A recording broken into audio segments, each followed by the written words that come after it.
pardal encontrou casa, andorinha ninho para si. Eu encontrei teus altares, Senhor, Rei meu e Deus meu. Eu encontrei teus altares, Senhor, Rei meu e Deus meu.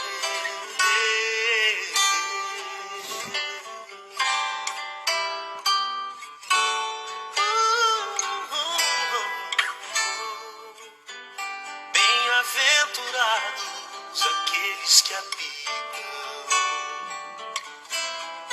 em tua casa, pois um só dia, Senhor, nos teus atos vale mais que mil. Oh, oh, o pardal encontrou casa, andorinha ninho para si. Eu encontrei teus altares, Senhor, Rei meu e Deus meu. Eu encontrei teus altares, Senhor, Rei meu e Deus meu.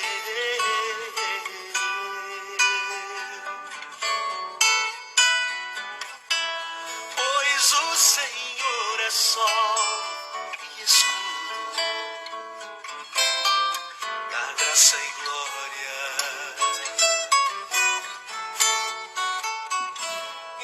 Não negará bem algum aos que vivem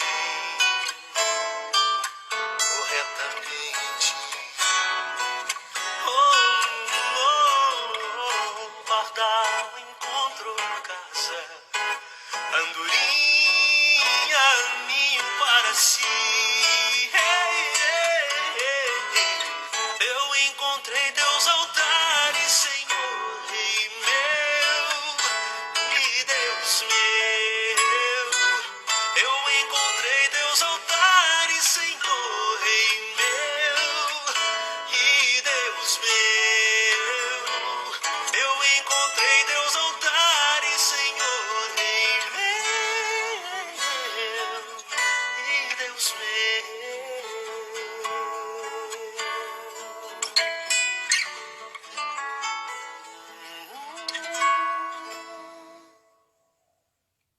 Amém. Bom dia a todos os irmãos, as irmãs, sejam bem-vindos para mais um tempo em que estaremos juntos, refletindo na palavra, a nossa EBD online. Louvo a Deus pela vida dos irmãos, sempre é um grupo fiel, que tem acompanhado as lives, compartilhado. Eu agradeço a Deus pela vida dos irmãos e quero convidar você para nós orarmos ao Senhor, entregando a Deus esse tempo, que para mim sempre é muito precioso estar estudando a palavra, compartilhando da palavra, ainda mais da vida de Paulo, o pensamento de Paulo, que é tão rico, que traz tanta edificação para nós.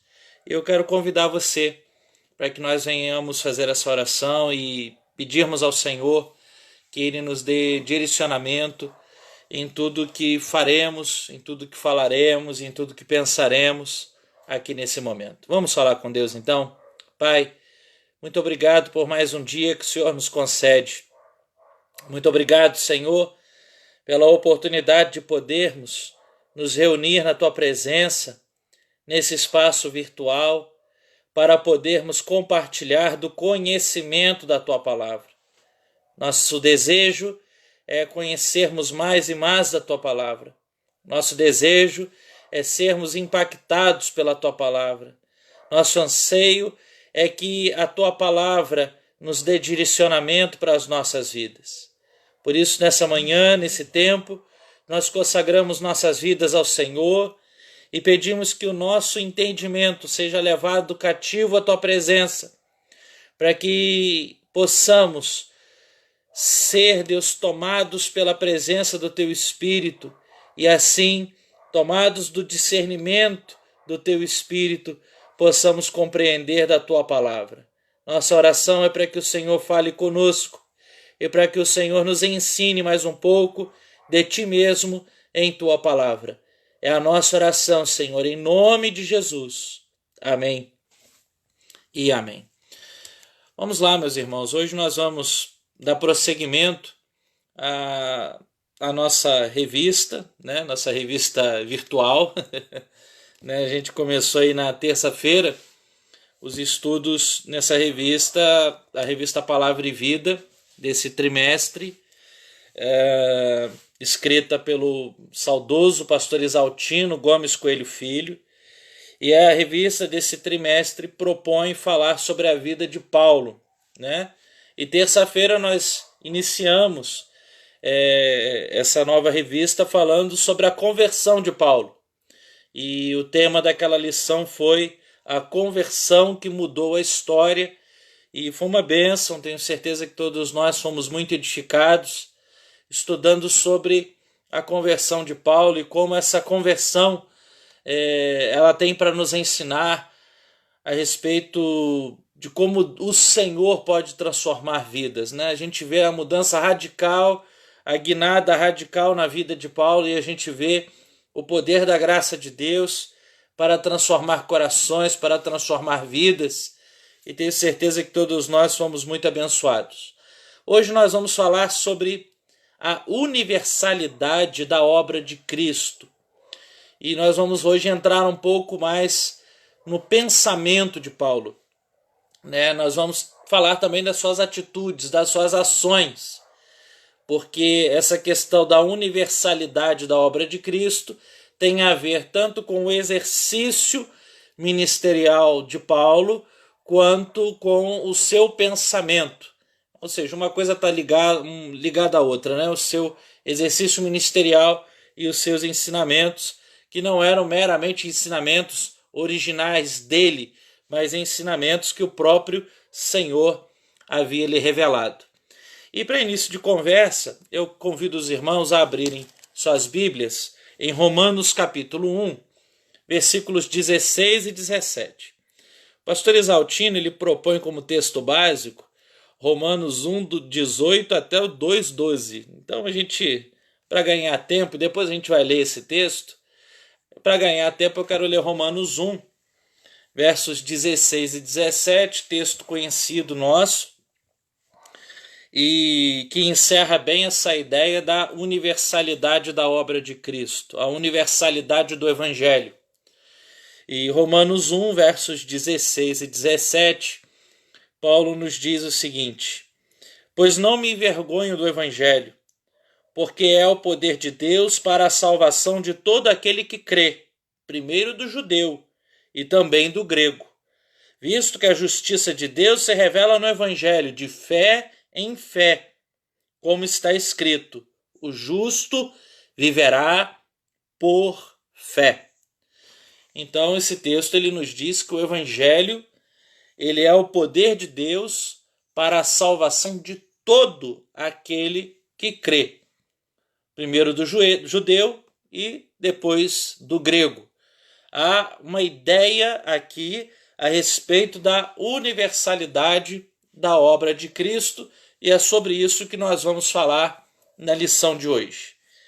Bem, o pastor Exaltino ele inicia a revista a lição falando que das muitas virtudes de Paulo, a maior delas foi tirar o caminho da situação de seita judaica e transformá-la no cristianismo, religião de impacto universal. De acordo com o pastor Exaltino, e não tem como a gente discordar dele, certamente uma das grandes virtudes do apóstolo Paulo foi ter sido um instrumento de Deus para tirar o movimento de Cristo, que era chamado de o caminho, e nós vimos isso muito na terça-feira passada, quando falamos da conversão de Paulo, de que quando ele vai para Damasco, ele vai para perseguir aqueles que eram do caminho, porque havia um pensamento de que aquele grupo era uma seita que precisava ser banida. E essa era a missão de Paulo antes de sua conversão. Ele entendia que estava fazendo algo para Deus, sendo zeloso pela lei, e ele entendia que exterminar esse povo do caminho era um serviço para o reino de Deus. E era dessa maneira que era conhecido os primeiros cristãos, como os da seita do caminho, aqueles que fazem parte do caminho. Então era dessa maneira que os primeiros cristãos eram conhecidos. E Paulo, então, ele é usado por Deus a partir de sua conversão para tirar o movimento de Cristo, os primeiros cristãos, aqueles que eram chamados de o caminho, com esse rótulo de seita judaica, e fazer com que eles fossem conhecidos, a igreja fosse conhecida como o cristianismo, que o movimento de Jesus deixasse de ser um movimento local para ter um impacto universal. Essa é uma das grandes virtudes desse homem enquanto no exercício de seu ministério aqui na terra. E seu êxito, ele foi consequência de sua obediência a uma visão celestial que ele mesmo, Paulo, recebera de Deus. Se nós lermos, abra aí sua Bíblia em Atos 26, do 16 ao 20, Paulo vai deixar bem claro que a missão que ele recebeu desde a sua conversão foi essa, de que ele deveria testemunhar do Evangelho não somente aos judeus, mas sobretudo aos gentios. Olha só o que aqui diz Atos 26, versos do 16 ao 20. Ele está aqui relatando o momento da sua conversão, quando ele vai dizer: mas levanta-te e firma-te sobre teus pés, porque por isto te apareci, para te constituir ministro e testemunha, tanto das coisas em que me viste, como daquelas pelas quais te aparecerei ainda, livrando-te do povo e dos gentios para os quais eu te envio. Deus está dizendo a Paulo na sua conversão de que ele estava enviando Paulo para entre os gentios. E com que objetivo? Para lhes abrires os olhos e os converteres das trevas para a luz e da potestade de Satanás para Deus, a fim de que recebam eles remissão de pecados e herança entre os que são santificados pela fé em mim.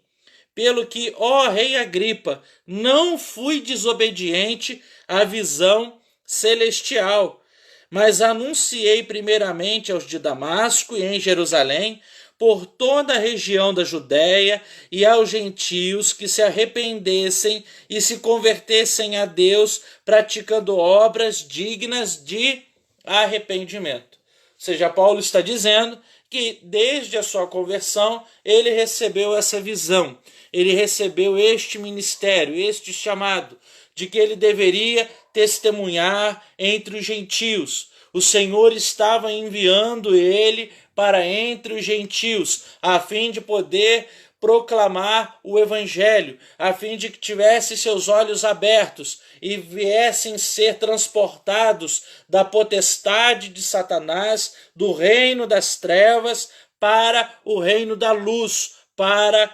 Deus, e a fim de que recebessem remissão de pecados. E ele diz que ele foi obediente a esta visão.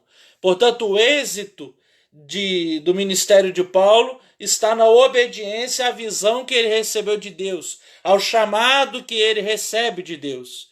E é através do exercício de seu chamado, Paulo então acaba tendo uma grande virtude, que foi tirar aquela visão do povo do caminho de seita judaica para uma religião de impacto universal que hoje todo mundo conhece como cristianismo.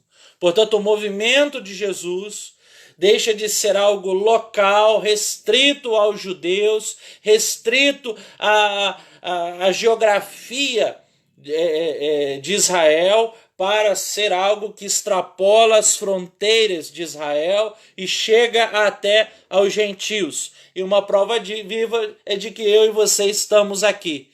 Nós que não temos linhagem judaica, nós estamos aqui falando do evangelho, e isso tudo porque um homem obedeceu a uma visão divina, foi obediente a um chamado divino, e o evangelho chega até nós, gentios, pela graça de Deus e através da obediência de um homem a um chamado divino. Pois bem, eu quero ler também, aqui na nossa revista, na página 19, onde, no primeiro parágrafo, onde o pastor Exaltino ele diz o seguinte: o homem de Tarso tornou o homem de Nazaré matéria de culto no mundo inteiro. Ele compreendeu melhor que ninguém que a obra de Jesus tinha dimensão universal. Como dissemos na lição anterior, o vinho novo sairá do odre velho, e o instrumento para isso será um fariseu que se encontrou com Jesus ressuscitado. O fato dele ter sido fariseu torna a questão mais impactante. Hoje, fariseu é sinônimo de hipócrita por causa de Mateus 23, que direciona a nossa interpretação. Mas fariseu deriva de fareshut, que significa abstinência e separação. Era o grupo mais fiel ao judaísmo, preso à Torá, à lei. O fariseu não era um hipócrita, mas alguém sério, zeloso pelo judaísmo, com a mente dominada pela lei.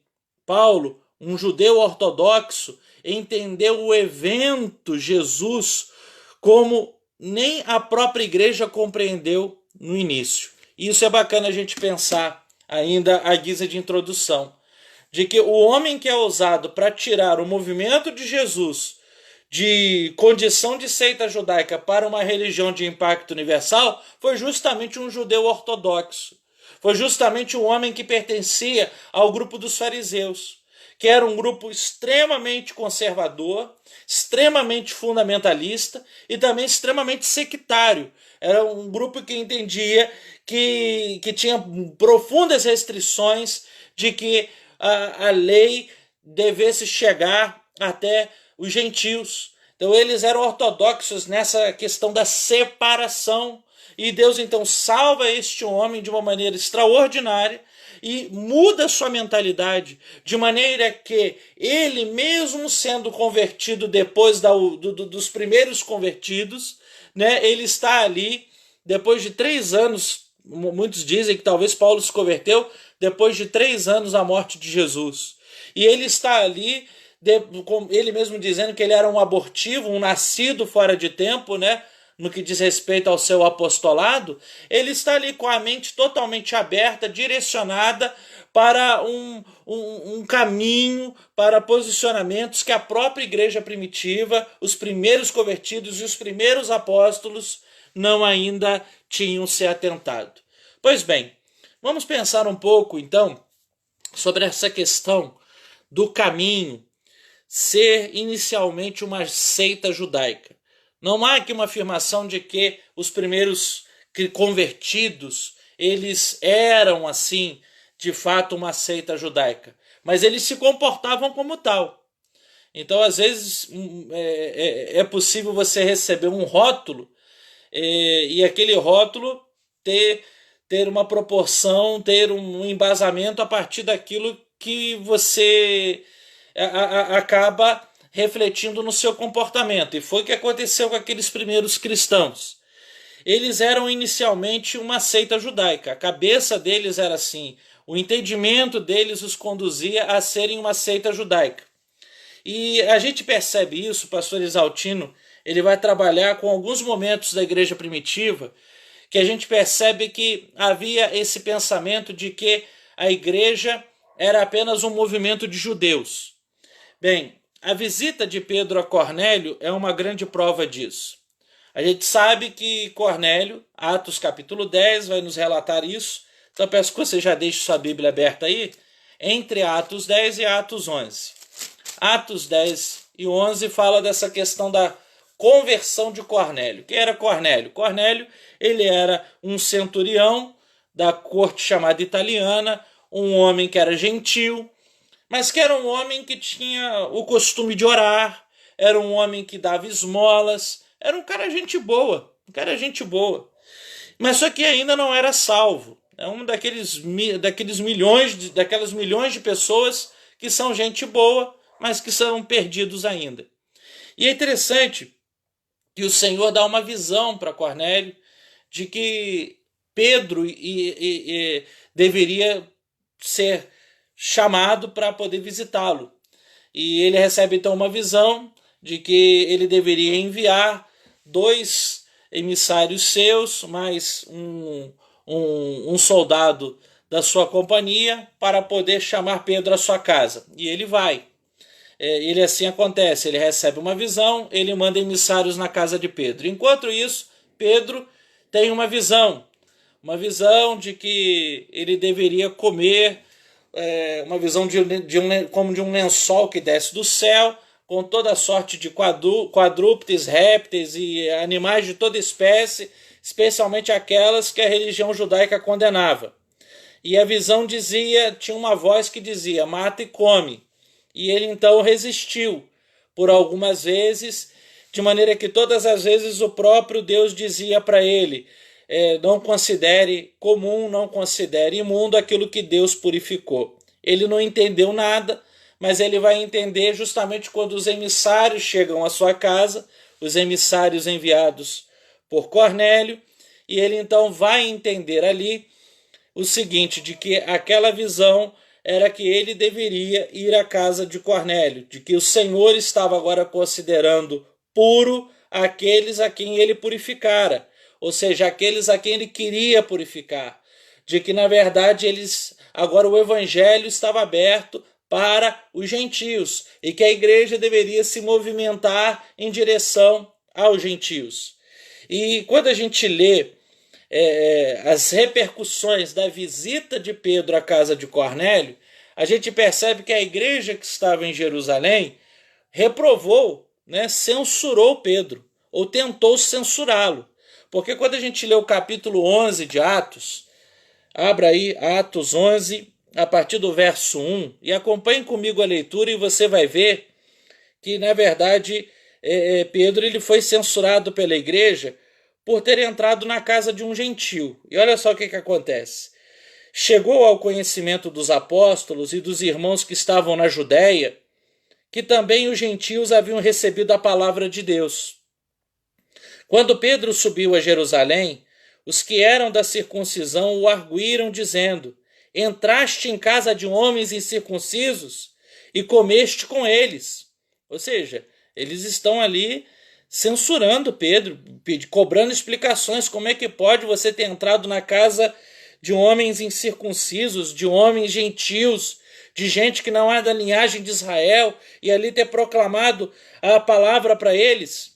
Aí Pedro vai se explicar, a partir do verso 4. Então Pedro passou a fazer-lhes uma exposição por ordem, dizendo, eu estava na cidade de Jope, orando, e num êxtase tive uma visão em que observei descer um objeto como se fosse um grande lençol baixado do céu pelas 4 pontas e vindo até perto de mim. E fitando para dentro deles os olhos, vi quadrúpedes da terra, feras, répteis e aves do céu. Ouvi também uma voz que me dizia, levanta-te, Pedro, mata e come. Ao que respondi, de modo nenhum, Senhor, porque jamais entrou em minha boca qualquer coisa imunda ou comum. Segunda vez falou a voz do céu, ao que Deus purificou, não consideres comum. Isto sucedeu por 3 vezes, e de novo tudo se recolheu para o céu. E eis que na mesma hora pararam junto da casa em que estávamos 3 homens enviados de Cesareia para se encontrarem comigo. Então o Espírito me disse que eu fosse com eles sem hesitar. Foram comigo também estes 6 irmãos, e entramos na casa daquele homem. E ele nos contou como vira o anjo em pé em sua casa, e como lhe dissera, envia a Jope e manda chamar Simão por sobrenome Pedro, o qual te dirá palavras mediante as quais serás salvo, tu e toda a tua casa. Então a gente percebe aqui que Pedro teve que dar explicações à igreja da Judéia, aos irmãos que estavam na Judéia, à liderança da igreja, sobre a visita que ele faz na casa de Cornélio, porque aquilo teve repercussão. Como é que pode você ter entrado na casa de Cornélio, na casa de um gentil, e ter pregado o evangelho para eles? Isso demonstra a mentalidade que a igreja tinha a partir de sua liderança, de que o evangelho ele só deveria ser pregado para os judeus, para o povo da Judéia, para o povo de Jerusalém, para aqueles que eram de linhagem judaica. Tá vendo só? Como que no início da igreja havia esse pensamento sectário, esse pensamento de seita, porque esse é o pensamento de seita. Ele é um pensamento de grupinho. Ele é pensamento de gueto, entendeu? É pensamento de um grupinho apenas, de um clubinho que se faz. Só que o evangelho não é clubinho, não é pensamento sectário, é pensamento que abrange o universo inteiro. E aqueles primeiros cristãos, especialmente os primeiros líderes da igreja, tinham esse pensamento. De maneira que eles se escandalizam quando Pedro vai visitar um gentil. Agora, o próprio Pedro só foi visitar Cornélio porque Deus lhe deu uma visão.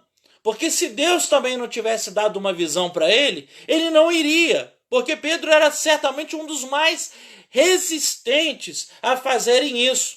E é interessante que quando nós lemos Atos 10, do 25 ao 28, que narra o momento em que ele chega na casa de Pedro, a gente percebe que até quando ele chega ali, ele havia nele uma resistência na execução daquela missão que Deus lhe confiara. Atos 10, versos do 25 ao 28. Olha o que diz. Aconteceu que, indo Pedro a entrar, lhe saiu Cornélio ao encontro e, prostrando-se-lhe aos pés, o adorou. Mas Pedro o levantou, dizendo: ergue-te, que eu também sou homem. Falando ele, entrou, encontrando muitos reunidos ali, a quem se dirigiu dizendo: vós sabeis que é proibido, olha só, a cabeça ainda de judeu, é proibido a um judeu ajuntar-se ou mesmo aproximar-se a alguém de outra raça. Mas Deus me demonstrou que a nenhum homem considerasse comum ou imundo. Tá vendo só? A mentalidade de Pedro ainda era aquela do judeu ortodoxo, de que ele não deveria se juntar com gentios, de que ele não deveria entrar na casa de um gentil, porque eram considerados imundos, amaldiçoados e coisas do tipo. E agora, depois que ele tem uma visão, e somente porque ele tem uma visão, Deus então vai mudando a mentalidade dele. Mas veja que quando ele entra na casa de Cornélio, ainda há uma certa resistência, de maneira que ele ainda está dando explicações. Ele tem que fazer uma meia-culpa para poder justificar o porquê que ele estava ali, dizendo: eu só estou aqui porque Deus me ensinou que eu não deveria considerar ninguém comum ou imunda. De maneira que então Pedro começa a pregar. E é extraordinário o fato de que quando Pedro começa a pregar, o Espírito Santo se derrama sobre a vida de Cornélio e de todos os de sua casa. E é interessante a gente perceber que quando o Espírito vem sobre Cornélio e toda a sua casa, Pedro e os seus companheiros ficaram admirados.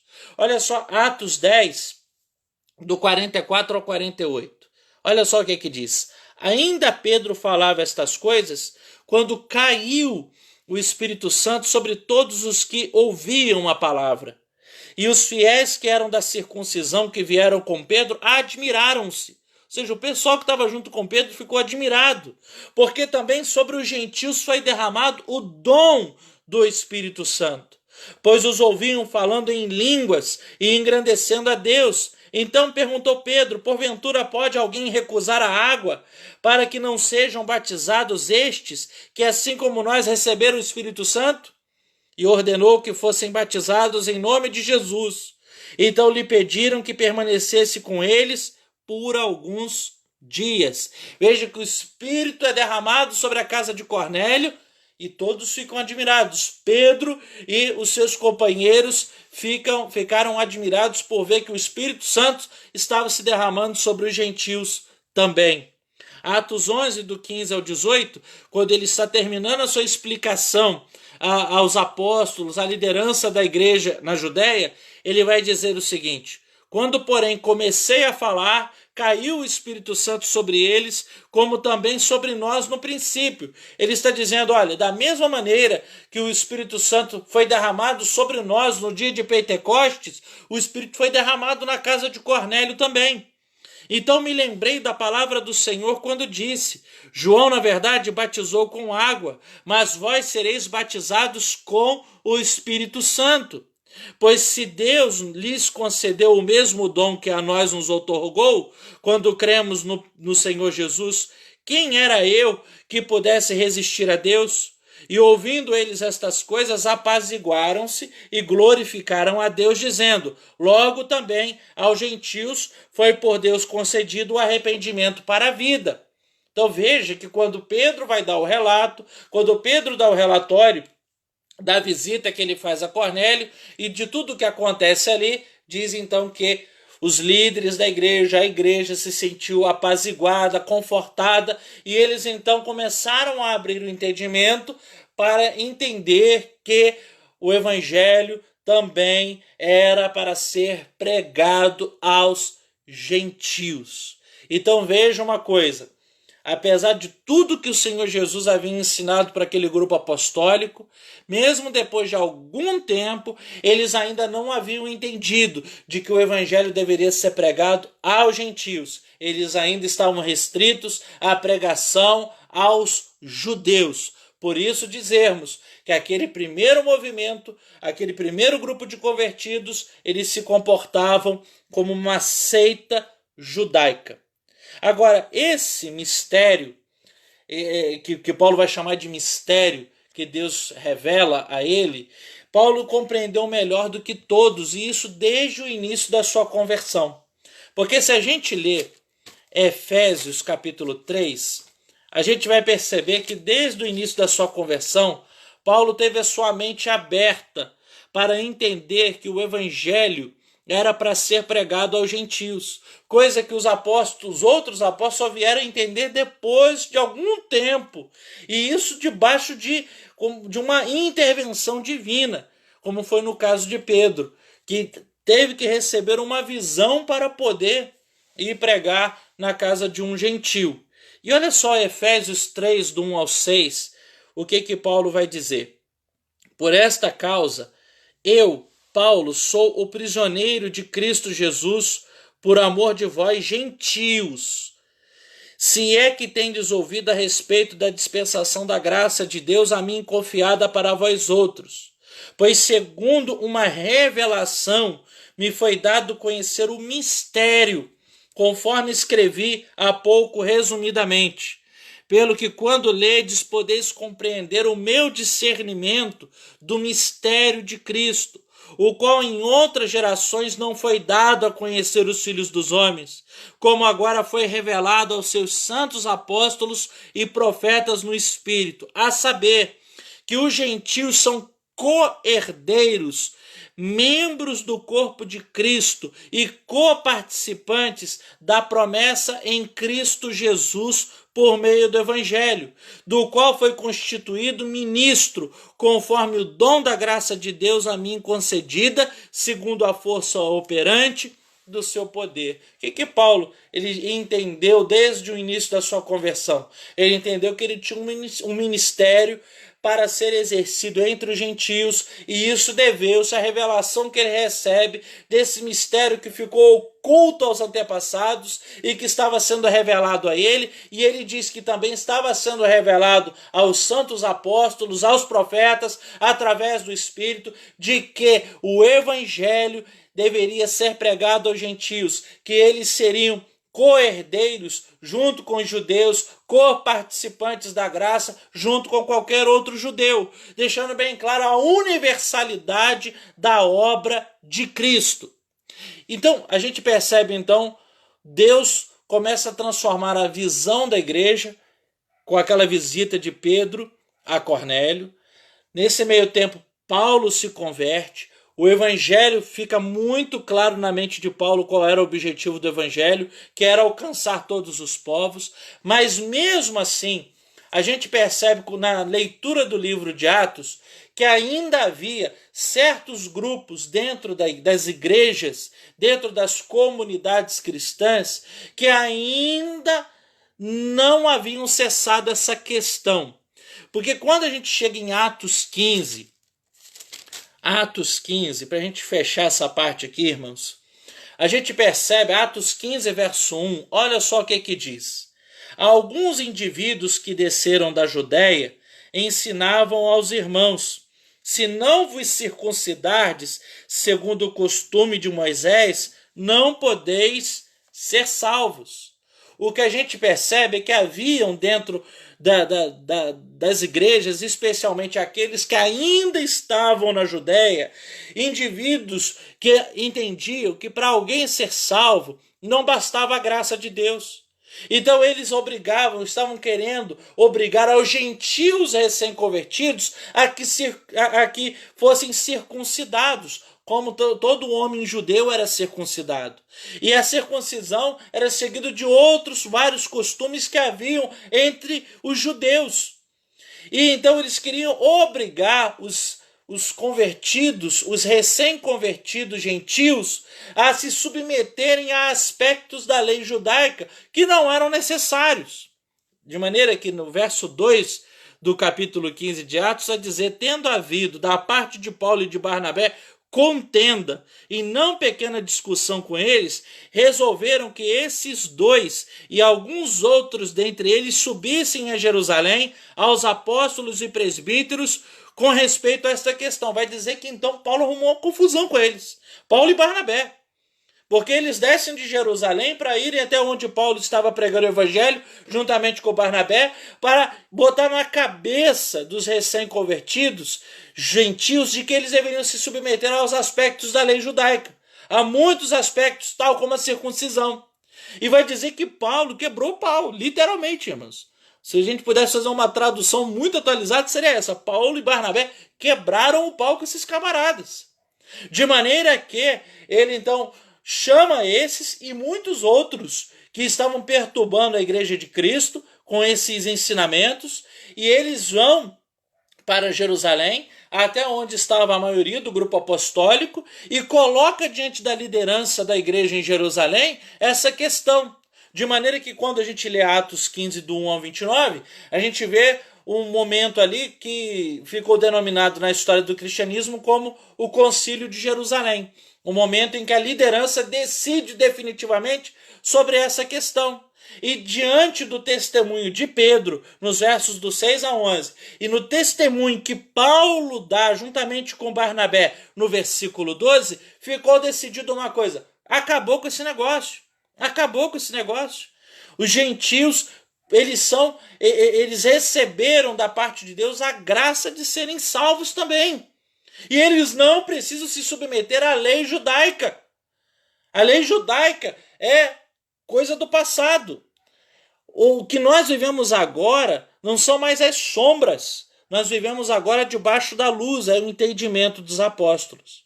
Então, eles não precisavam mais, não era mais necessário fazer sacrifícios, não era mais necessário fazer circuncisão, não era mais necessário guardar certos aspectos da religião judaica. Então, um gentil poderia se converter sem precisar se submeter a esses aspectos dispensáveis da religião judaica. Foi o que ficou entendido em Atos capítulo 15. E Paulo foi uma figura que teve uma participação fundamental nesse processo de ruptura, de maneira que o evangelho deixou os limites estreitos que algumas pessoas queriam lhe impor, e Paulo foi fundamental nesse processo de ruptura com o judaísmo. E logo ele, um ex-fariseu, um indivíduo que era extremamente ortodoxo, zeloso pelos aspectos da religião judaica. E é interessante um comentário que o pastor Exaltino faz na revista, na página 19, no último parágrafo, e na página 20, no primeiro parágrafo, onde ele diz o seguinte: é bom lembrar isto, porque vivemos tempos em que alguns desejam restaurar o judaísmo em nossa teologia. Símbolos judaicos, festas judaicas, a estrela de Davi, o quipá, que é aquele chapéu masculino judaico, a arca, são trazidos para nossos templos. Não somos judeus, somos cristãos. Não somos filhos do Sinai, e sim do Calvário. Nada temos a ver com Agar, e sim com Sara, pois não somos filhos de Jerusalém geográfica, e sim da Jerusalém espiritual, conforme a gente lê em Gálatas 4, 21 a 31 e Apocalipse 21, 2. Nós somos de Jesus e ouvimos a Jesus e não a Moisés ou a Elias. A lei e os profetas, como norma, vigoraram até João, e desde então vale o evangelho do reino, Lucas 16, 16. Cantemos: eu sou de Jesus, aleluia, de Cristo Jesus, meu Senhor. Somos dele e não de Moisés. Não podemos voltar atrás, pois não somos daqueles que recuam na fé, conforme diz Hebreus 10, 39. Ou seja, o que o pastor Isaltino está falando é que esse processo de ruptura da igreja cristã no decorrer da caminhada com os aspectos da religião judaica, ela nos ensina para esse momento atual da nossa história. Porque nós vivemos um período, um momento, em que há muitos grupos que são chamados de rejudaizantes. Você já deve ter visto por aí bandeira de Israel, aquele castiçal, né, a menorá, que são colocados dentro das igrejas, pastor que coloca ou se não coloca o quipá, coloca aquele talit, né, que é uma faixa que coloca assim, né? Então, a gente percebe que tudo isso é dispensável, meus irmãos. Nós não precisamos voltar aos aspectos da religião judaica. Nós somos de Cristo. O Senhor não tem dois povos, o Senhor só tem um povo. O povo de Deus se chama igreja. Se chama igreja. Não adianta, meus irmãos, a gente querer colocar os judeus numa posição que eles não estão mais. Paulo é muito claro em dizer que eles estão debaixo da rejeição divina no momento. Haverá um momento, talvez quando anteceda a volta de Jesus, Paulo escreve um pouco sobre isso em Romanos, em que os judeus vão ser despertados e começarão a se converter. Mas o momento e quando eles se converterem, eles serão enxertados na igreja, eles serão membros da igreja. Não há esse movimento de que Israel vai voltar a ser povo de Deus. Eu sei que há linhas teológicas que falam isso, mas eu discordo completamente, porque eu acho isso uma ofensa à obra de Jesus. De que Jesus ele só tem um povo. O povo dele é a igreja. Nós somos cristãos. Nós não somos judeus. E inclusive o judeu que desejar ser salvo, ele precisará ser transformado num cristão. Por isso não há a menor necessidade, e vocês jamais verão eu fazendo isso, colocando um monte de elementos da religião judaica dentro do templo, de ficar exigindo que as pessoas guardem o sábado e coisas do tipo. Essas coisas são sombra daquilo que haveria de vir. Então não é necessário mais aqueles aspectos da religião judaica, porque a igreja não é uma seita judaica. Há uma continuidade clara. Nós recebemos heranças deles.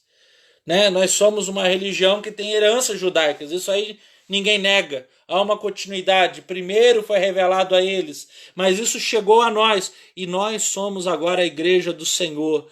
Essa religião, se é que a gente pode colocar nessa categoria de religião, de impactos universais e não uma religião, uma seita restrita a um grupo, a um povo e a um momento específico.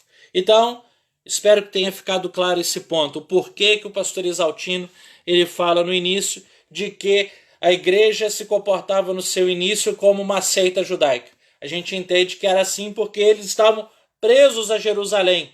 E aos poucos o Senhor vai abrindo a mentalidade deles, e um indivíduo que é muito usado para a abertura, para a ruptura total daquele pensamento, foi o apóstolo Paulo.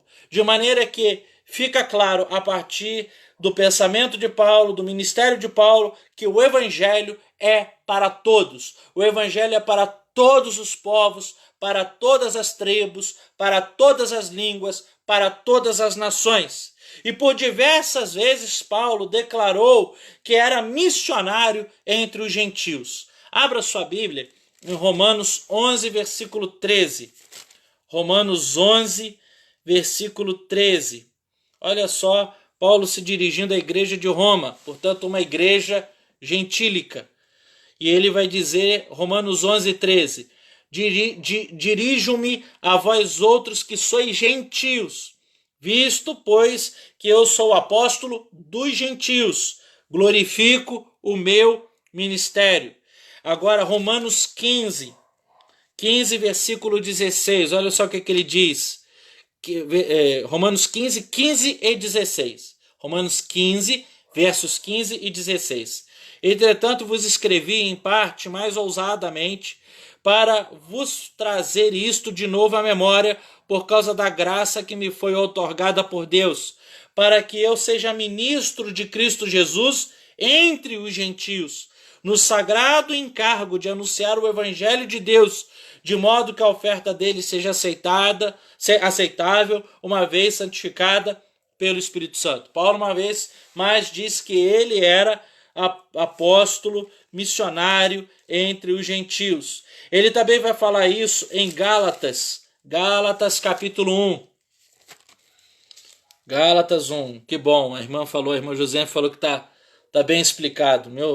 Que o tema é meio intrincado. O meu medo, meus irmãos, às vezes eu fico um pouquinho mais repetitivo, é para ver se entra na mente da gente aí, tá, irmãos? É porque não é um tema muito fácil da gente desenvolver às vezes, né? Mas é um tema extremamente bíblico. Gálatas 1, 14 e 17. Gálatas 1, dos versos 14 ao 17, que diz: E na minha nação, quanto ao judaísmo, avantajava-me a muitos de minha idade, sendo extremamente zeloso das tradições de meus pais. Quando, porém, ao que me separou antes de eu nascer e me chamou pela sua graça, aprouve revelar seu filho em mim, para que eu o pregasse entre os gentios. Sem detença não consultei carne e sangue, nem subi a Jerusalém para os que já eram apóstolos antes de mim, mas parti para as regiões da Arábia e voltei outra vez para Damasco. Ou seja, Paulo está dizendo que ele era um camarada extremamente zeloso pela tradição, de acordo com a tradição judaica, a tradição que ele recebeu de seus pais, mas ele vai dizer que ele foi salvo, foi transformado por aquele que o separou antes de ele nascer, e ele então é enviado para os gentios, para onde ele vai sem detença pregar o evangelho, e ele diz que ele não consultou nem carne nem sangue, ele se converte em Damasco, vai para a Arábia, fica lá por um tempo e depois volta. Dá a ideia de que quando ele se converte em Damasco e vai para a Arábia, ele fica lá, se não me engano, por volta de 2 anos na Arábia, e ele fica ali somente sendo instruído pelo Senhor, onde ele recebe essa gama de revelações que ele transcreve às igrejas nas suas 13 cartas. Então, quando ele diz que lhe foi revelado o mistério, não foi assim de uma hora para outra. Foi desde a sua conversão, mas foi um progresso. E dá a ideia, muitos teólogos vão dizer que foi nesse tempo que ele esteve na Arábia, quando depois ele vai voltar para Damasco e ali ele vai dar início para valer ao seu ministério. Entenderam, meus irmãos? Então, mais uma vez, ele vai dizer que ele foi enviado aos gentios. 1 Timóteo 2,7, novamente, ele vai falar sobre isso. 1 Timóteo, capítulo 2, versículo 7. 1 Timóteo 2, verso 7. Para isto fui designado pregador e apóstolo. Afirmo a verdade e não minto. Mestre dos gentios, na fé e na verdade. Ele diz que ele teve esse chamado para ser mestre dos gentios na fé e na verdade. Mas não somente Paulo se declarava missionário entre os gentios, apóstolo dos gentios, com ministério entre os gentios. Tiago, Pedro e João, que eram os líderes da igreja de origem judaica, reconheceram que Paulo era um homem destinado por Jesus para pregar o evangelho aos gentios. Onde está isso? Gálatas capítulo 2. Voltemos à carta de Paulo aos Gálatas, capítulo 2, a partir do versículo 7. Gálatas 2, do 7 ao 10. Olha só o que ele diz. Antes, pelo contrário, quando viram que o evangelho da incircuncisão me fora confiado, como a Pedro o da circuncisão, pois aquele que operou eficazmente em Pedro para o apostolado da circuncisão, também operou eficazmente em mim para com os gentios. E quando conheceram a graça que me foi dada, Tiago, Cefas e João, Tiago, Pedro e João, que eram reputados colunas, eram chamados de colunas da igreja, me estenderam a mim e a Barnabé a destra de comunhão, a fim de que nós fôssemos para os gentios e eles para a circuncisão, recomendando-nos somente que nos lembrássemos dos pobres, o que também me esforcei por fazer. Então veja bem, à medida que a igreja vai caminhando, à medida que o tempo vai passando, o discernimento vai aumentando. E Pedro, Tiago e João, na verdade, Tiago, Pedro e João, e Tiago aqui é o irmão do Senhor, certo? Tiago, irmão do Senhor, Pedro e João, eles começam a entender o seguinte: olha, o nosso chamado, o nosso ministério é entre os nossos compatriotas. É entre os da circuncisão, é entre os judeus. E o de Paulo é entre os gentios. E o que acontece? Começa a haver paz. Eles estendem a destra de comunhão e enviam Paulo e Barnabé para entre os gentios. Então Paulo tinha esse discernimento que o ministério dele era entre os gentios. E os líderes da igreja de Jerusalém, as colunas daquela igreja, os principais líderes entenderam que assim também era o chamado de Paulo. Para o apóstolo Paulo, a universalidade do evangelho, com o direito da salvação dos gentios, estava predita desde o início da história da salvação, que começa com Abraão. A história da salvação começa com Abraão, quando ele é chamado por Deus para sair da sua terra, da sua parentela, da casa de seu pai e ir para uma terra que o Senhor lhe mostraria. E a partir de Abraão, Deus forma um povo a quem ele vai revelar muita coisa.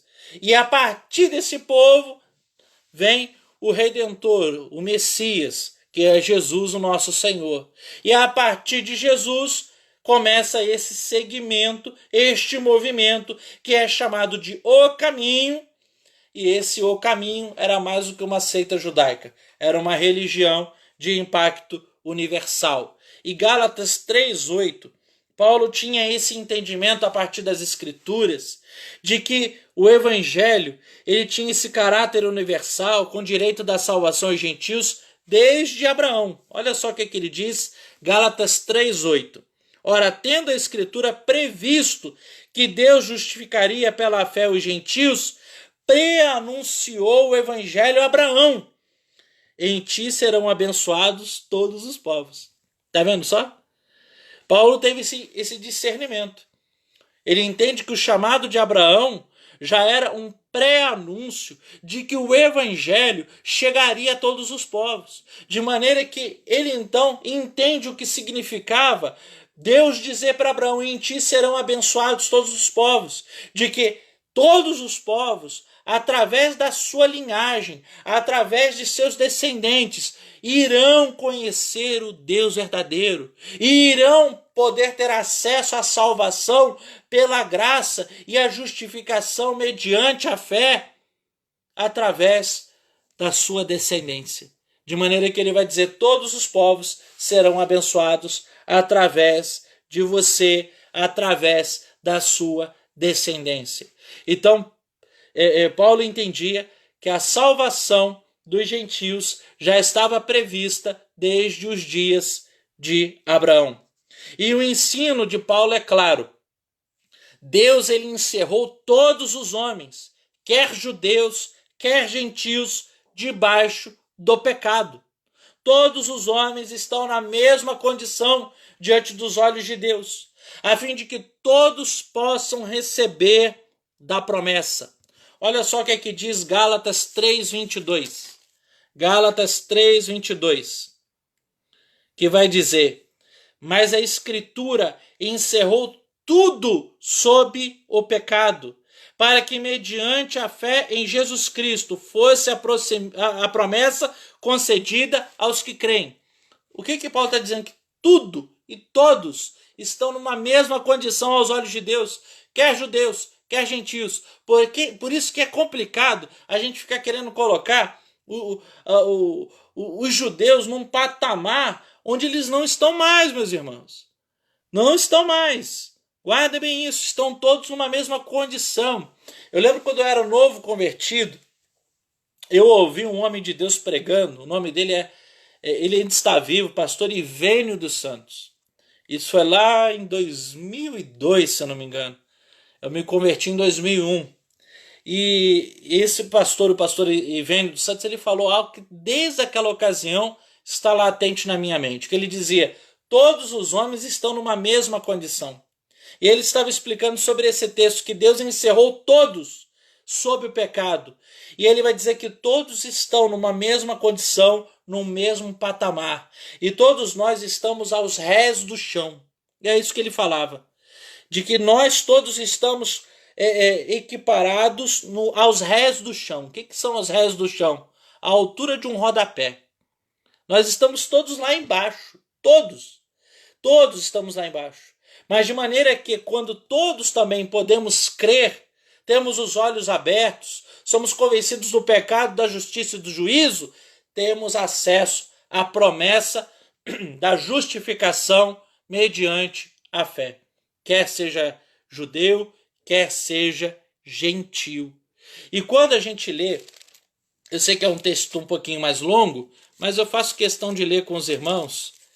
Afinal de contas, estamos aqui num estudo bíblico. Estudo bíblico é para a gente mexer em Bíblia, né, irmãos? A gente não está aqui num momento simplesmente devocional.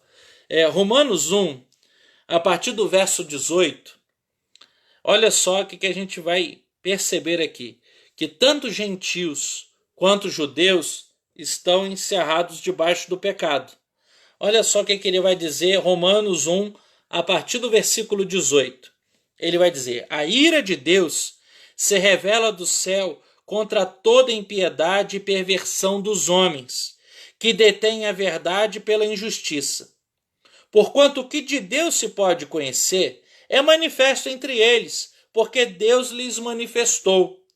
Porque os atributos invisíveis de Deus, assim o seu eterno poder, como também a sua própria divindade, claramente se reconhecem desde o princípio do mundo, sendo percebidos por meio das coisas que foram criadas. Tais homens são, por isso, indesculpáveis. Porquanto, tendo conhecimento de Deus, não o glorificaram como Deus, nem lhe deram graças, antes se tornaram nulos em seus próprios raciocínios, obscurecendo-lhes o coração insensato. Inculcando-se por sábios, tornaram-se loucos e mudaram a glória do Deus incorruptível em semelhança da imagem do homem corruptível, bem como de aves, quadrúpedes e répteis. Por isso Deus entregou tais homens à imundícia, pelas concupiscências do seu próprio coração, para desonrarem o seu corpo entre si. Pois eles mudaram a verdade de Deus em mentira, adorando e servindo a criatura em lugar do Criador, o qual é bendito eternamente. Amém. Por causa disso, os entregou Deus às suas paixões infames, porque até as mulheres mudaram o modo natural de suas relações íntimas, por outro, contrário à natureza. Semelhantemente, os homens também deixaram o contato natural da mulher, se inflamaram mutuamente em sua sensualidade, cometendo torpeza, homens com homens, e recebendo em si mesmos a merecida punição do seu erro. E por haverem desprezado o conhecimento de Deus, o próprio Deus os entregou a uma disposição mental reprovável para praticarem coisas inconvenientes, cheios de toda injustiça, malícia, avareza e maldade, possuídos de inveja, homicídios, contenda, dolo e malignidade, sendo difamadores, caluniadores, aborrecidos de Deus, insolentes, soberbos, presunçosos, inventores de males, desobedientes aos pais, insensatos, pérfidos, sem afeição natural e sem misericórdia. Ora, conhecendo eles a sentença de Deus, de que são passíveis de morte, os que tais coisas praticam, não somente as fazem, mas também aprovam os que assim procedem. Então ele está falando do modo como os gentios se comportavam. E olha só, a partir do capítulo 2, a partir do verso 1. Porquanto és indesculpável, homem, quando julgas, quem quer que sejas, porque no que julgas a outro, a ti mesmo te condenas, pois praticas as boas coisas que condenas. Bem sabemos que o juízo de Deus é segundo a verdade contra os que praticam tais coisas. Tu, ó homem, que condenas os que praticam tais coisas e fazes as mesmas, pensas que te livrarás do juízo de Deus? Ou desprezas a riqueza da sua bondade, tolerância e longanimidade, ignorando que a bondade de Deus é que te conduz ao arrependimento? Mas segundo a tua dureza e coração impenitente, acumulas contra ti mesmo ira para o dia da ira e da revelação do justo juízo de Deus, e que retribuirá a cada um segundo o seu procedimento, a vida eterna aos que, perseverando em fazer o bem, procuram glória, honra e incorruptibilidade, mas ira e indignação aos facciosos que desobedecem à verdade e obedecem à injustiça. Tribulação e angústia virão sobre a alma de qualquer homem que faz o mal, ao judeu primeiro e também ao grego. Veja bem isso. Virá sobre o judeu primeiro e depois ao grego, ou seja, aos gentios. Agora, porém, e honra e paz todo aquele que pratica o bem, ao judeu primeiro e também ao grego, porque para com Deus não há acepção de pessoas. Assim, pois, todos os que pecaram sem lei, também sem lei perecerão, e todos os que pecaram com lei pecaram, mediante lei serão julgados. Ou seja, está muito claro aqui, não sei se você percebeu, que todos estão na mesma condição, quer judeus, quer os gentios, que aqui são vistos apenas como sob o espectro dos gregos, quer gentios, quer gregos, quer judeus, estão todos numa mesma condição diante de Deus. Todos estão numa mesma condição diante de Deus. Todos precisam da graça de Deus. Todos precisam da misericórdia do Senhor. Porque a única vantagem dos judeus, de acordo com o ensinamento de Paulo, é que eles receberam os oráculos divinos. Ele vai dizer isso, capítulo 3 de Romanos, versículos 1 e 2. Ele vai dizer: qual é, pois, a vantagem do judeu? Ou qual é a utilidade da circuncisão? Muita sobre todos os aspectos, principalmente porque aos judeus foram confiados os oráculos de Deus. Ele vai dizer que muitas vantagens eles têm, e uma delas é essa de terem recebido os oráculos divinos. Ou seja, foi um povo que Deus formou a partir de Abraão para poder lhe revelar os seus oráculos através dos profetas. Mas só que todos os judeus, como todos os gentios, estão debaixo do pecado. Capítulo 3, a sequência do texto, a partir do verso 9 até o verso 20, capítulo 3 de Romanos, vai dizer isso. Romanos 3, a partir do verso 9. Que se conclui? Temos nós qualquer vantagem? Ele está falando, nós judeus. Ele fala, não, de forma nenhuma, pois já temos demonstrado que tanto judeus como gregos estão debaixo do pecado. Isso aqui, meus irmãos, é muito claro. E ele vai dizer, como está escrito, não há um justo sequer. Não há quem entenda, não há quem busque a Deus. Todos se extraviaram e a uma se fizeram inúteis. Não há quem faça o bem, não há nenhum sequer. A garganta deles é sepulcro aberto. Com a língua urdem engano, veneno de víbora está nos seus lábios. A boca eles a têm cheia de maldição e de amargura. São os seus pés velozes para derramar sangue, nos seus caminhos a destruição e miséria. Desconheceram o caminho da paz, não há temor de Deus diante de seus olhos. Ora, sabemos que tudo que a lei diz aos que vivem na lei, o diz para que se cale toda a boca e todo mundo seja culpável perante Deus, visto que ninguém será justificado diante dele por obras de lei, em razão de que pela lei vem o pleno conhecimento do pecado. Ele está dizendo que a função da lei é apenas revelar o nosso pecado. O que nos salva não é a lei, o que nos salva é a graça de Deus. De maneira que a lei encerra judeus e gentios debaixo do pecado, porque todos pecaram. E é o que ele vai dizer no versículo 23 de Romanos 3. Todos pecaram e carecem da glória de Deus. Todos, quer gentios, quer judeus, todos pecaram e todos estão destituídos da glória de Deus. Então quer dizer que a lei, ela salva? A lei não salva ninguém, meus irmãos. A lei não salva ninguém. Se a lei salvasse, Jesus não precisava ter vindo. A lei apenas revela o poder do pecado. Ela apenas revela o nosso erro. Mas Jesus, ele vem para fazer aquilo que a lei não podia fazer. Ele veio para trazer graça. E ele veio para salvar através da graça.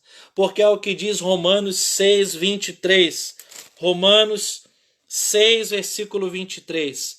Porque vai dizer, porque o salário do pecado é a morte, mas o dom gratuito de Deus é a vida eterna em Cristo Jesus, nosso Senhor. Portanto, judeus e gentios são pecadores, destituídos da glória de Deus, que precisam de um único Salvador, de um mesmo Salvador, e este Salvador é Jesus, aquele que nos salva mediante a sua graça. Este é o ensinamento.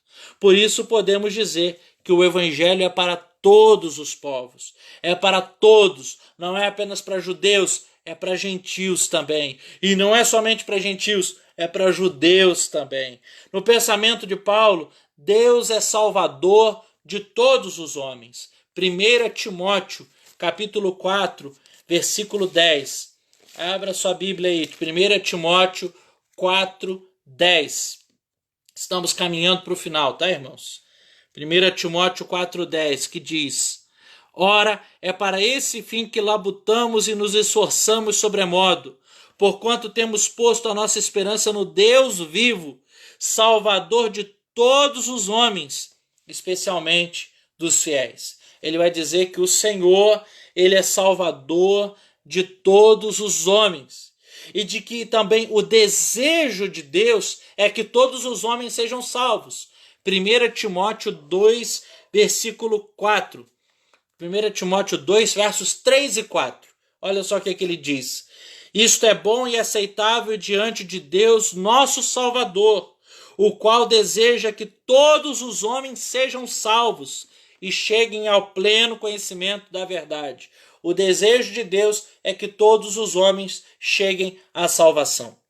Aqui nós vemos a universalidade da obra de Cristo. Ele é o Salvador possível para todos os homens. Todos podem ser salvos. E quando o pastor Exaltino ele usa essa frase, ele é o Salvador possível para todos os homens, ele está deixando bem claro que ele pode salvar todos os homens, mas que nem todos os homens serão salvos. Porque aí nós chegamos ao ponto final da nossa lição. Porque a gente não pode confundir universalidade da obra de Cristo com universalismo.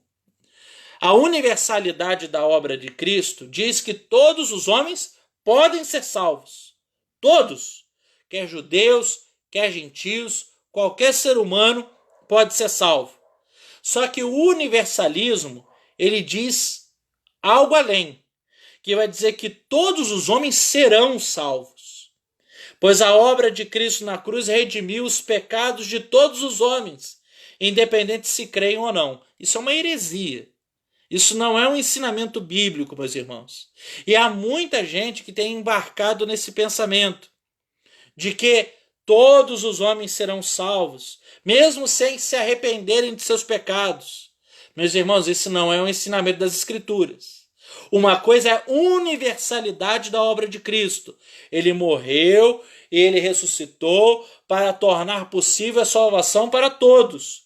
Mas só que nem todos serão salvos, porque haverão pessoas que não vão querer ser salvas. Terão pessoas que não irão desejar ser salvos. Essa é uma questão. Mas o universalismo apregou que todo mundo vai ser salvo, porque Jesus já veio, morreu, ressuscitou e a salvação é para todo mundo. Só que isso não é um pensamento bíblico. Eu conheço gente, tenho amigos meus que pensam dessa forma. Eu repudio completamente essa ideia. Continuo sendo meus amigos, sem dúvida, né? Continuo sendo meus amigos. Só que eu repudio esse pensamento. Universalismo é uma coisa, universalidade é outra. Então, o Senhor pode salvar todos os homens através de Jesus. Isso é universalidade da obra de Cristo. Universalismo, todos os homens irão ser salvos. Isto é uma grande heresia, que tem ganhado espaço cada vez mais por aí. Só que Paulo deixou claro que a salvação ela não é universalista, isto é, ela não é compulsória, ela não é obrigatória. Os homens devem querer, devem desejar ser salvos. Os homens devem aceitar a salvação. Esse é um ensinamento bíblico. E quando a gente lê, por exemplo, segunda carta de Paulo aos Coríntios, 2 Coríntios, meus irmãos, não tem como a gente desenvolver esse tema com 20 minutos. Hoje ficou um pouquinho mais longo mesmo. E não tem como a gente desenvolver esse tema com um texto bíblico, né? Um texto básico. É muito difícil. É um conjunto de pensamentos, né? 2 Coríntios 5, versos do 18 ao 20 diz: Ora, tudo provém de Deus, que nos reconciliou consigo mesmo por meio de Cristo e nos deu o ministério da reconciliação. A saber que Deus estava em Cristo reconciliando consigo o mundo, não imputando aos homens as suas transgressões, e nos confiou a palavra da reconciliação.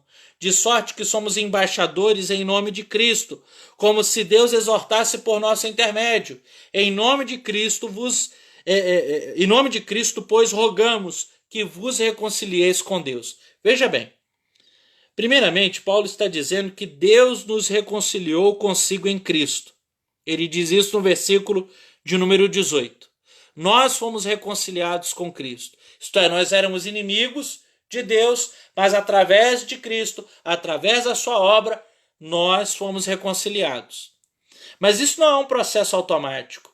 Nós somos reconciliados quando nós recebemos a palavra da salvação. Porque é exatamente o que ele diz no versículo 20.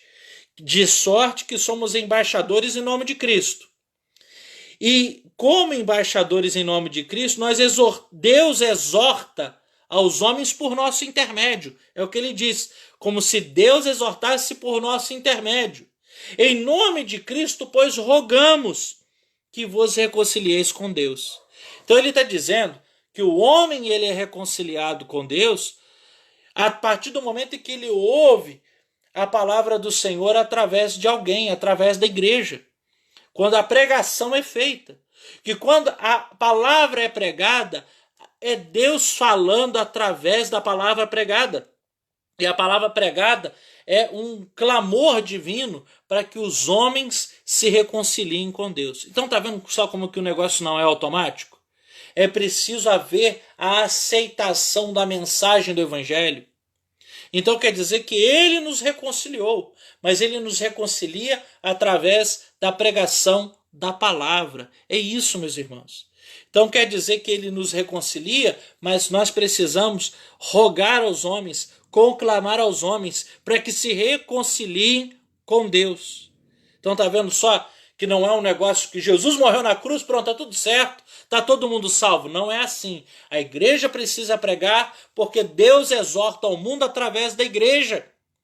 E a partir do momento em que eu perdido, recebo essa exortação, eu sou conclamado a me reconciliar com Deus. E eu entendo através da pregação do Evangelho que eu só posso ser reconciliado com Deus através daquilo que Jesus fez. Aí então, pela fé, eu sou justificado, recebo a palavra da salvação e a minha vida é transformada.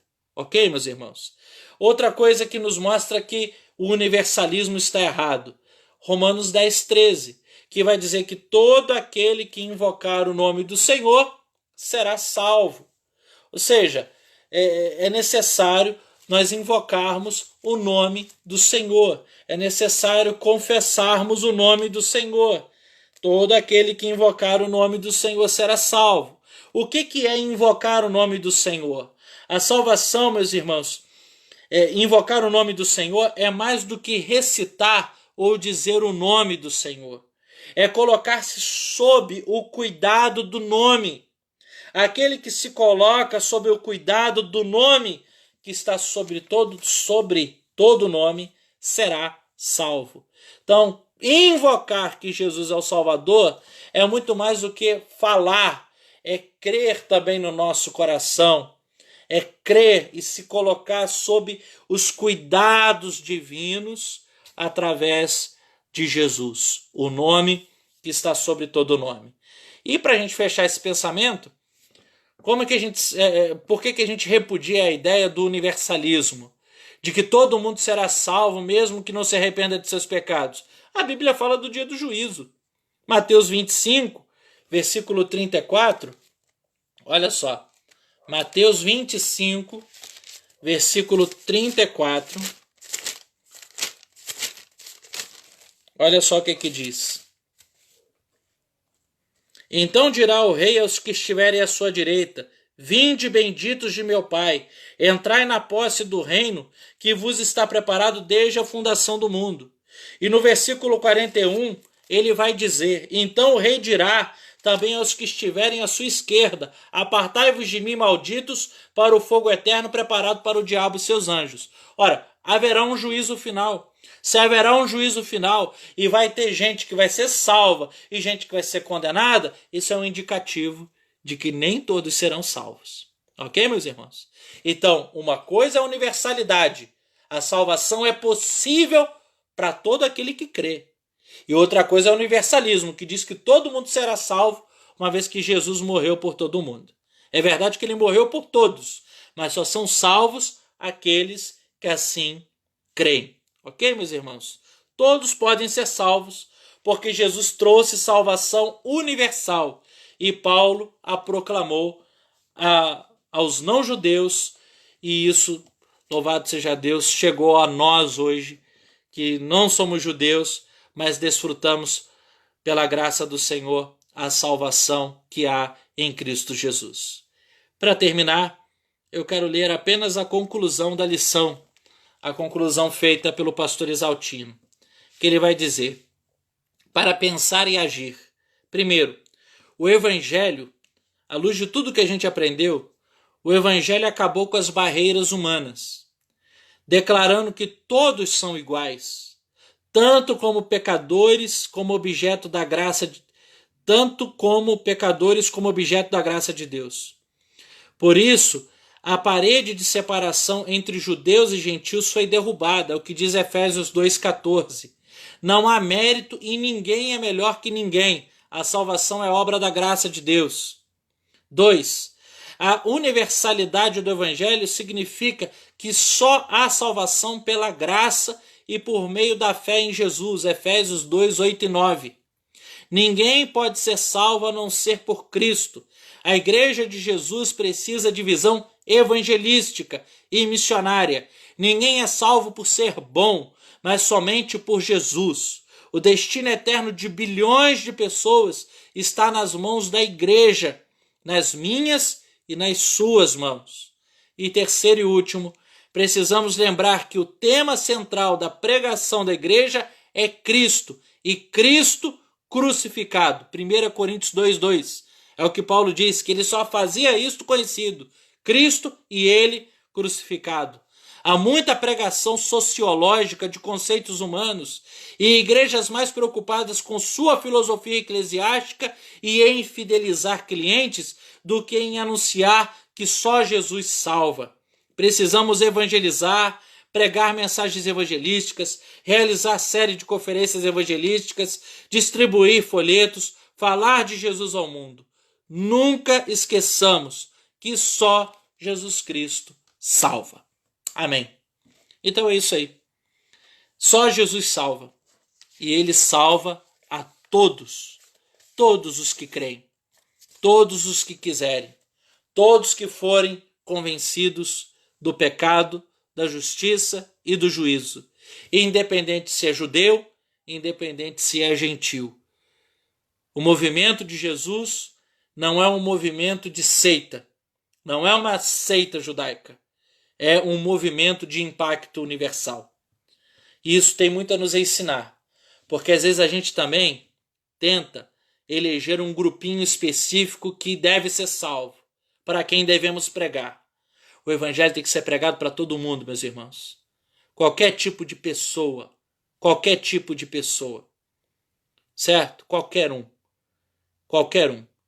A gente vive também um tempo que a gente, apesar de sermos gentios, a gente quer eleger dentre os gentios aqueles a quem devemos pregar. Devemos pregar o evangelho a todos.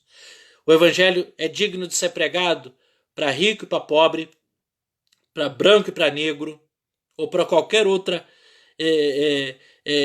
raça. E deve ser pregado para qualquer etnia. O evangelho deve ser pregado para gente de direita, para gente de esquerda. O evangelho deve ser pregado para todo mundo. Para todo mundo. Deve ser pregado para todos. Porque Deus encerrou todos sob o pecado, para que a promessa da justificação pela fé chegasse em todos também. Então, fica aqui uma grande lição para o nosso coração. Espero que eu tenha sido claro na exposição dos pensamentos e de tudo o que se deve guardar, guarde isto. A salvação é para todo aquele que crê, independente se é gentil, se é judeu, é para todo mundo. Então, vamos orar? Vamos orar em nome de Jesus? Vamos falar com o Senhor, com aquele que derramou o seu sangue para redimir gente de todos os povos, de todas as tribos, de todas as línguas, de todas as nações. É isso aí. E como diz o Ninho aqui no finalzinho agora, linguagem e mensagem universal não há como o Evangelho. O Evangelho é para todo mundo e todo mundo há de entender. Então, eu quero orar com você. Quero agradecer a todos que ficaram aí quase 1h30 de pensamento bíblico. Sei que foi longo hoje, longo caminho, mas é isso aí, meus irmãos. É uma coisa que a gente tem que resgatar. É exatamente isso. É o desejo de aprender as Escrituras. Porque se a gente desejar aprender as Escrituras, a gente não vai ser enganado por esses charlatões da televisão nunca mais. Pode ter certeza disso. Pode ter certeza. Eu quero orar. Incluímos nas orações a vida de alguns irmãos, né, de continuarmos orando pela vida do seu Nelson, muito especialmente pela vida do seu Nelson, pela vida do seu Mário Pereira e pela vida do Djalma, filho do seu Mário Pereira, que estão hospitalizados, e pedirmos a Deus por essas vidas. Vamos orar? Vamos fechar nossos olhos, vamos falar com o Senhor? Pai, nós nos colocamos na Tua presença nessa manhã para Te agradecer pela Tua palavra. Louvado seja o Teu santo nome. Pela palavra do Senhor, que é a verdade. E louvado seja o Teu santo nome, porque a salvação não era apenas para os judeus. A salvação também era para nós, gentios. E louvamos o Teu santo nome, porque quando o Teu Filho amado morreu para poder redimir gente de todos os povos, de todas as tribos, de todas as línguas, de todas as nações. e louvamos o teu santo nome, porque a redenção, a palavra da reconciliação chegou ao nosso coração. Um dia fomos exortados, através de alguém, de que deveríamos ser reconciliados com o Senhor, e assim, conduzidos e convencidos pelo teu Espírito, nos rendemos aos teus pés, invocando o nome do Senhor para podermos ser salvos. Louvado seja o Senhor. E nós oramos também pela vida de irmãos nossos que carecem tanto dos teus cuidados, Senhor, que carecem tanto da tua graça. Lembramos aqui, Senhor, do seu Nelson. Visita, Senhor, aquela vida. Restaura a saúde dele, Pai. Visita, Deus, aquela vida com o teu poder, com a tua graça, em nome de Jesus. O mesmo te pedimos pelo seu Mário Pereira. Visita ele naquele leito de enfermidade, Senhor, também. Visita também o Djalma, que está ali, Senhor, também hospitalizado, precisando tanto de uma intervenção dos céus. Visita, Senhor, estas vidas que precisam tanto do Senhor. Como também lembramos de outros irmãos nossos, como a dona Daurides, como o irmão Devaldir, a dona Lorita, Senhor, o seu Oscar, a dona Herodias, a dona Aide, a dona Laurete. Pai, abençoe essas vidas em nome de Jesus. O Zelinho, Pai, que te agradecemos pela melhora que ele tem apresentado, te agradecemos pela obra que o Senhor tem operado na vida do nosso irmão. Pai, esteja abençoando essas vidas, esteja cobrindo essas vidas com a tua graça. O irmão Altair, Senhor, lembramos dele, para que o Senhor continue sustentando o teu servo, amparando ele com as tuas fortes e poderosas mãos. Continue sustentando cada irmão em suas lutas, em suas batalhas. Pai, esteja, Senhor Deus, trazendo cura para os enfermos no nome de Jesus.